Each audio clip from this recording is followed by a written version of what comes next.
Est-ce qu'il est possible de rectifier quand un attachement entre parents et enfants est insécure, comme on dit, c'est-à-dire que l'enfant n'est pas en sécurité? D'abord, il faut apprendre à le détecter. Il faut apprendre à détecter les enfants qui ne vivent pas dans un attachement sécure avec leurs parents. Alors, c'est Mary Ainsworth qui a fait des expériences qu'on peut d'ailleurs, ces petites vidéos de Mary Ainsworth, on peut les trouver très facilement sur YouTube. Je vous l'ai dit, donc vous pouvez aller les voir. C'est assez saisissant. On voit des enfants qui sont éventuellement très en colère quand le parent s'en va. Il les laisse tout seuls dans la pièce où ils jouent. Et puis, quand le parent revient, ben, ils lui font la gueule de la même façon, ils sont mécontents ou ils sont complètement indifférents, etc. Et on voit bien que quelque chose ne colle pas dans l'attachement.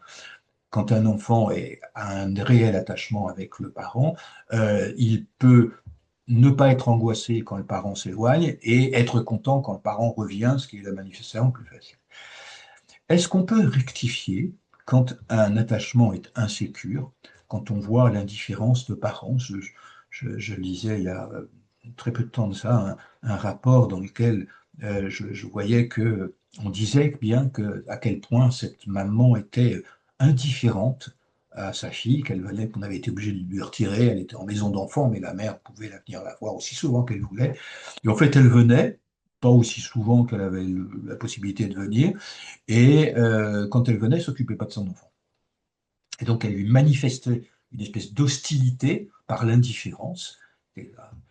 Et le rapport se contentait de montrer ça en disant faut-il maintenir ses droits de visite? Mais oui, bien sûr qu'il faut maintenir ses droits de visite. Sauf qu'il faut y faire quelque chose.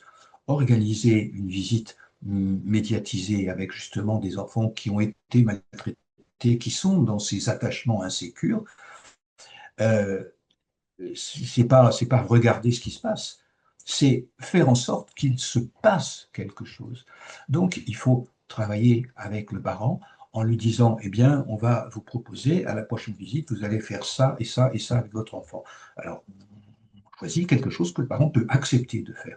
Et on va travailler de l'autre côté avec l'enfant en disant, à la prochaine visite de ta maman ou de tes deux parents, on va faire ça et ça. Alors, ça peut être un jeu de société, ça peut être une sortie, ça peut être c'est-à-dire qu'on va essayer de créer des liens.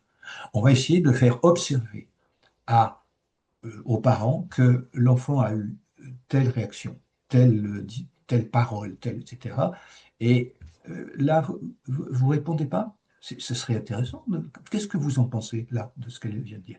Pour faire énoncer de façon explicite, à haute voix, énoncer ce qu'il y a dans la relation entre le parent et l'enfant. Alors, c'est pas un remède miracle, et je dis là des choses qui sont, en fait, j'ai l'impression qu'elles sont extrêmement banales, parce que toute conduite éducative, toute réparation éducative devrait conduire à ça.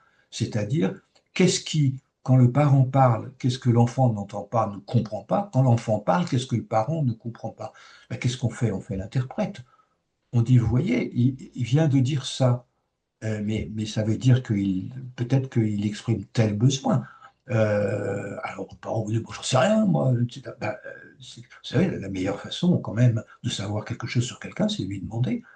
Vous pouvez lui dire, est-ce que j'ai bien compris ce que tu me demandais là? Est-ce que c'est ça vraiment que tu veux? Est-ce que c'est ça dont tu as besoin? Mais réciproquement, quand l'enfant ne comprend pas l'attitude de son parent, eh bien, il faut lui apprendre à lui demander en lui disant, moi, j'aimerais mieux que tu fasses autrement, j'aimerais mieux que tu fasses comme ça, j'aimerais mieux que quand tu arrives, tu fasses comme ça, quand tu pars, que tu fasses comme ça. C'est-à-dire qu'il faut apprendre à ces enfants et ces parents qui ne communiquent pas bien sur le plan des émotions et qui ne cherche jamais à aller au-delà de ce qui est en apparence dit ou montré.